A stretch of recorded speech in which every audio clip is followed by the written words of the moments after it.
तुम्हाला काय वाटतं की वारी जी आहे ती फक्त आता आपण बघतो की फक्त ज्येष्ठ लोक जातात वारीमध्ये, फार कमी असतो क्राऊड जो यंग आहे, तर याबद्दल तुमचं काय मत आहे? वारीची सुरुवात ज्यांनी केली ते 16 वर्षाच्या आतले होते, हे आपण विसरतायत कदाचित.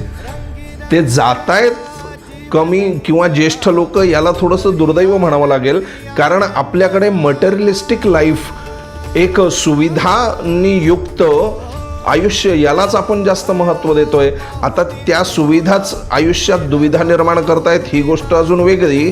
पण त्या सुविधायुक्त आयुष्य जगताना आयुष्याची कोणती सार्थकता आपली लोक किंवा मुलं मिळवत आहेत?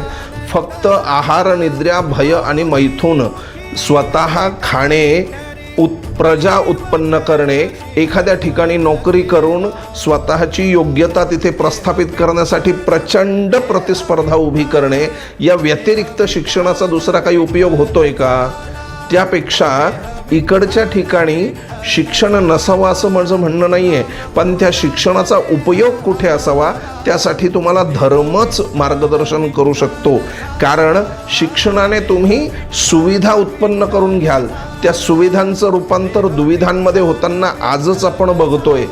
ही दुविधा जर पुढे कायम टिकायला नको, तर भक्तीशिवाय, ज्ञानाशिवाय, वैराग्याशिवाय, थोडक्यात धर्माशिवाय पर्याय नव्हता, नाही आणि नसणार.